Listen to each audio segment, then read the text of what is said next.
buckets from the Tommy John Holmes Studios. My name is Matt Moore. I'm the senior NBA writer for the Action Network, joined by Bryan Fonseca for the Friday mixtape. You can catch him on Twitter and the Action Network app at Bryan Fonseca NY. We're going to give you our best bets for the Friday slate in the association. No chit chat tonight, just straight bets for you here on a Friday.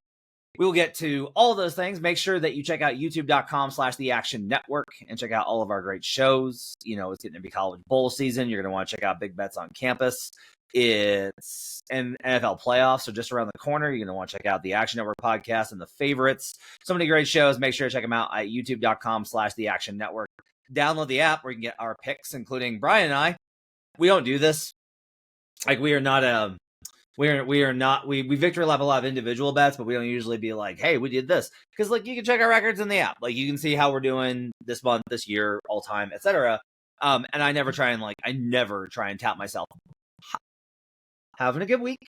And Bryan and I went 7-0 tonight. Here on a Thursday night. So we're in a good spot right now. I feel good about the process. That's the most important thing. Is like, same. I feel good about the betting process on our handicaps, and we will continue that tonight with some picks for you. Bryan, give me your picks. Give me your best bets for Friday, December 6th in the association. I'm attacking one game. That is Magic versus Sixers. No Joel Embiid, no Paul George. Sure. Going Gershon Yabusele over points, rebounds, 15.5. Always like Gershon Yabusele in this spot. And then Mo Wagner over 18.5 points, rebounds. So doubling up on the interior there. Okay, lots of points in the paint here for Bryan Fonseca. I am going to bet the Milwaukee Bucks +6 versus the Boston Celtics. That's going to be my best bet. I am also probably going to bet, I'm going to have to. I'm betting the Chicago Bulls on the back-to-back versus the Indiana Pacers. I'm going to do that too. So we'll see how that goes. I might have a same game parlay for you in that one too. Let's go to Magic and the Sixers. This is a duplex revenge spot. They just played. Magic got the win, close throughout. Sixers have guys out, as they do pretty much every game of their entire existence in the new century. So I'm very curious about the Yabusele cap. Let's start there, just because like the defense for the Magic is so good, and they do have bigs. So why do you like Gershon Yabusele to go over on his? He's been playing well in games without Joel Embiid this year, so that helps. Okay. And he could, he's not LaMarcus Aldridge in terms of a jump shooter, but he can shoot. He can stretch the floor a little bit. Actually went 2 for 4 against the Magic in this last game. So from 3. But he's gone over this pretty consistently. We're talking about 2 straight now, including this game tonight against the Magic. 6 for 8 or last night rather. 6 for 8 from the field.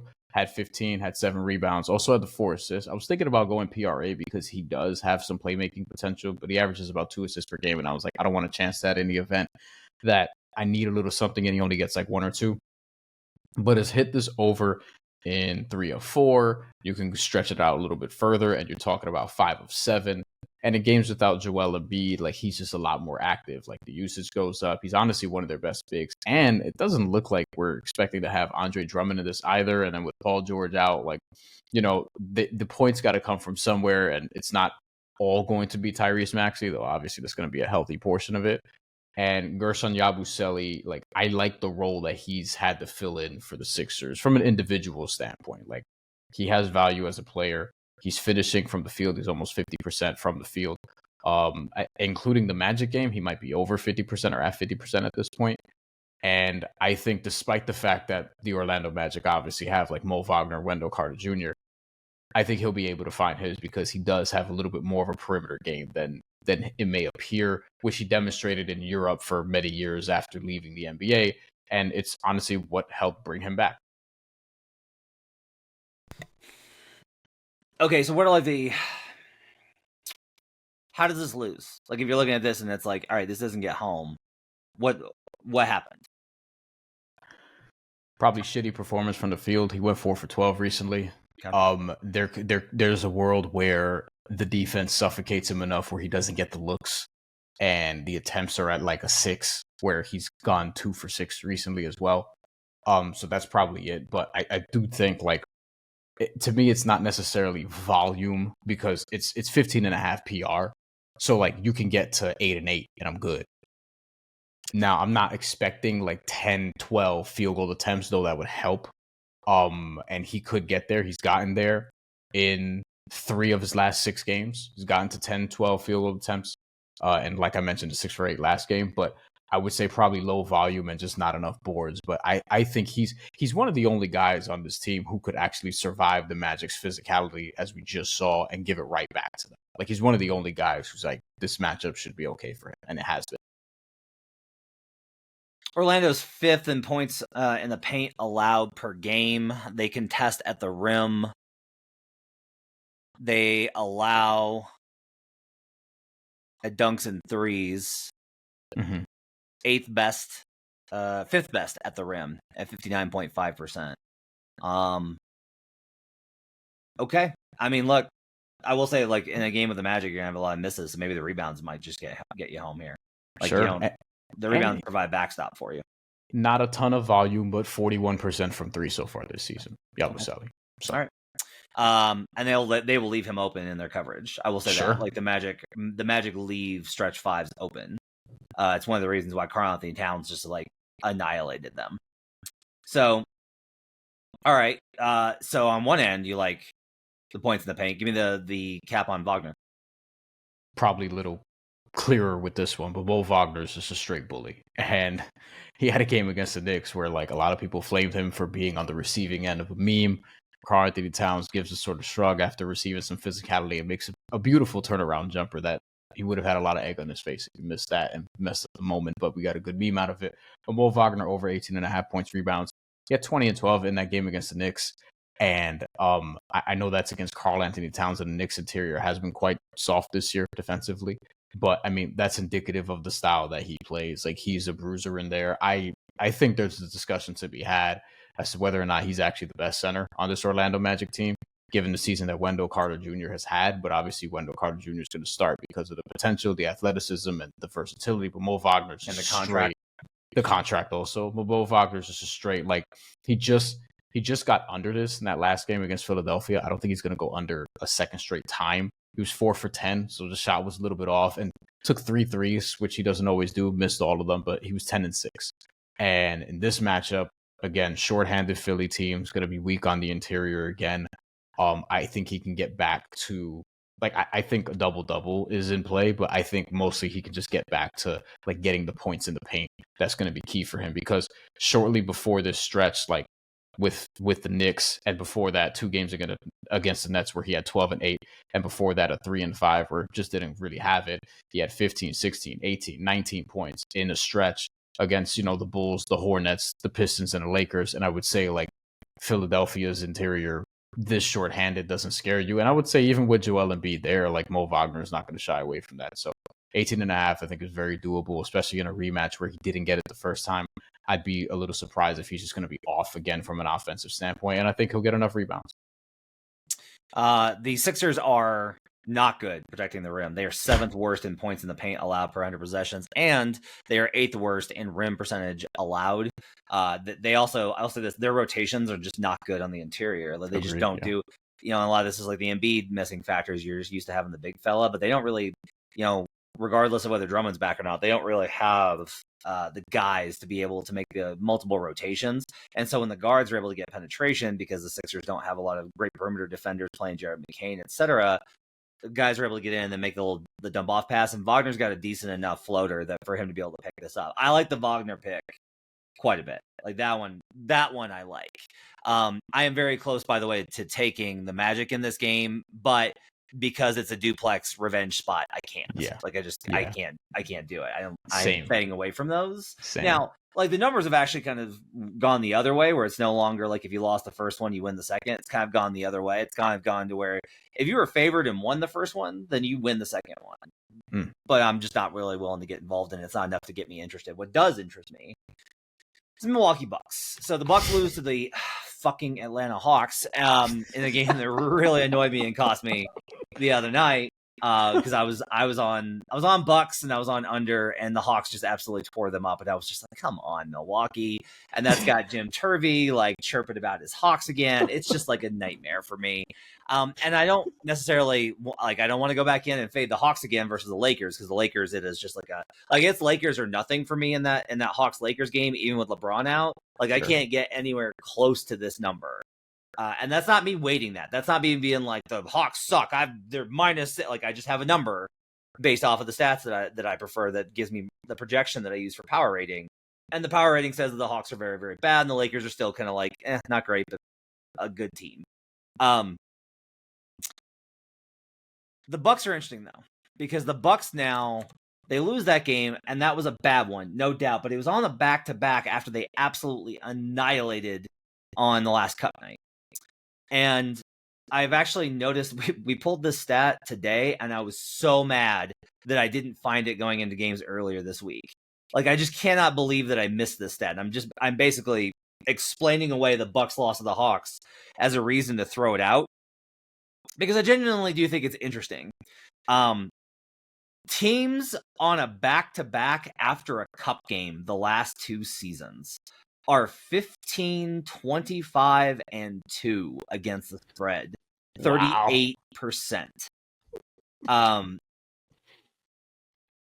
After the last 2 years, it's 29, 44, and 4 at 40% ATS. So wish I'd known that before I bet on the Milwaukee Bucks, but regardless, here's the biggest part of this cap. I'm not even kidding.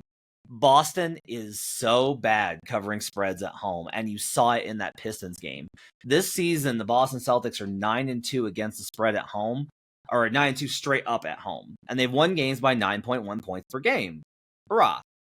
They are 4-7 against the spread at 36%, and have failed to cover in 7 of the last 9 games this season.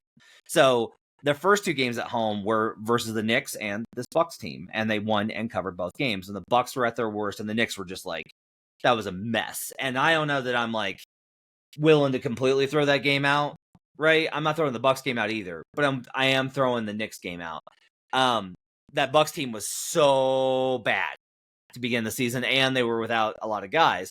Mid's coming back for this game, and I don't love that spot, right? I don't like adding a new starter in. I usually want to fade those teams that add in a high usage starter here. But what you have is Celtics -6 when I've got this power rated. If we give the Celtics normal home court, just like an average 2.1 per, 2.1 to 2.5 home court advantage, I've only got this at right on the number of 6. So I've got it at this number if we give them average home court, but they don't have average home court. They have negative home court because that's how they've played this season. They're way better on the road than at home. I think that the Knicks or the Celtics rather are better than the Bucks, but I don't know that they are 6 full points better. I don't think that this number could be less than 4.5, but I don't think it should be 6. Like 5, and I'm probably staying away. But at 6, yes, I will take Milwaukee. I think they've played really well as of late. I did the bet stream for Celtics Pistons and had the over in that game, and that cashed easy. We were very close to hitting our same game parlay in that game as well. So, like, the Celtics defense isn't quite what it was. I actually, if we look at schedule adjusted over at my favorite website in the entire world, Dunks and Threes, this season, Boston's all the way down at 9th. The Bucks are 12th. And that's after that Atlanta game. And after the horrible start to the season. And the Bucks are 12th in offense, 12th in defense. The Celtics are 1st in offense, 9th in defense. Again, Boston should be favored here. But 6 points is too much. I don't like necessarily the spot for the Celtics coming off of a win but not cover versus the Detroit Pistons. Bucks off of a loss. I will grab the Milwaukee Bucks here +6. What do you think? You mentioned the Hawks. They are the only team in the NBA who has wins in Cleveland, in Boston, and in Milwaukee this season. And they're the only team that has lost twice to the Washington Wizards. Right. And they're 500 again, basically, like roughly. It's I just will just warn people of this. I dug into those numbers a little bit today, and there's a lot of numbers that are screaming the Hawks are not good. Like there's a lot of numbers that are like the Hawks are not good. But it's very good for Jim Turvey's over 36.5 numbers. So, and Jim Turvey thinks they're winning like 40 plus games. He thinks that he thinks that they're a borderline playoff team. So, best of luck. I stayed away from them when we had our preseason, our preseason win totals draft. But that they were the very first pick, by one Fiddle. Michael Fiddle. Yeah. So, I think with this one, it's tough for me because of the Chris Middleton piece, because also the Boston piece. Like, there's a world where Boston just shoots them to death, and like this is over early. But I mean, Boston did respond well after the Atlanta loss. Cleveland did also after the second time, so we'll see. Granted, Boston was playing Brooklyn in Brooklyn, and Brooklyn is starting to look a little less feisty than they did early on in the season because they got the memo, and suddenly a week or so ago, a whole bunch of people were injured and on the injury report. But I think Milwaukee, what has to be encouraging though, is that they did have, like, they put together the biggest winning streak in the NBA up until their last loss. They finally looked like they were getting it together, and that Giannis and Dame's production wasn't going to waste, quote unquote. So I don't honestly have high hopes for Chris Middleton coming back, and given what we've seen from the Bucks the last couple of years and how they're going to work him in, like, he's not going to have a ton of usage right away, and he's not going to have a ton of minutes either. So the impact may be minimal, if anything. So for better or worse, I don't think it's going to interfere too much. Like, he'll probably come in, get his 10 or so points, play like low 20s in terms of minutes at most, but I'm positive he's going to have a restriction because he's had a restriction anyway the last couple seasons for the most part.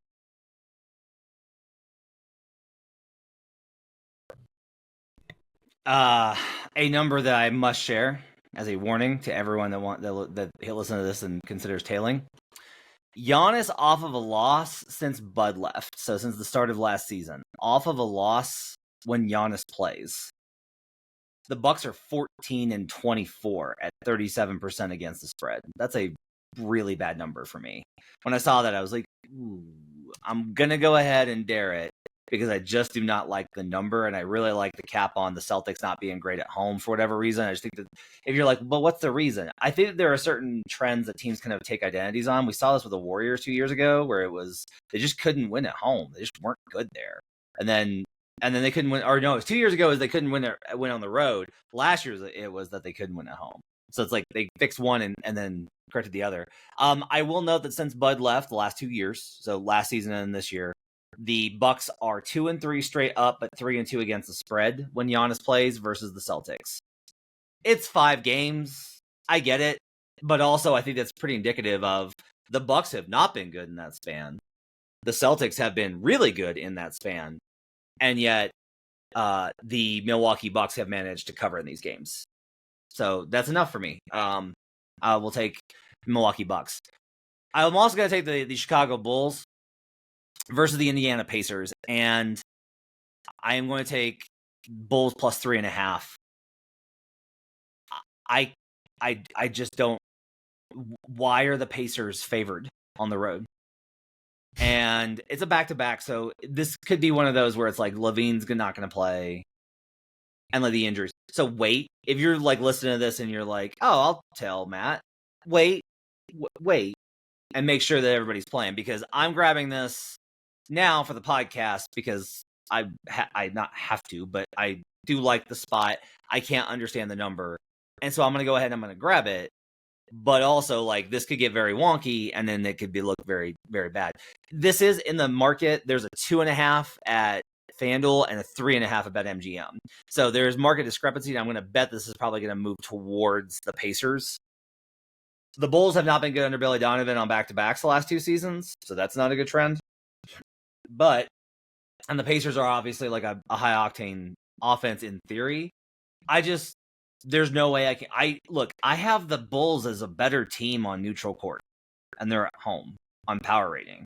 So even if I take off 2.5 points for the back-to-back, I can't get there.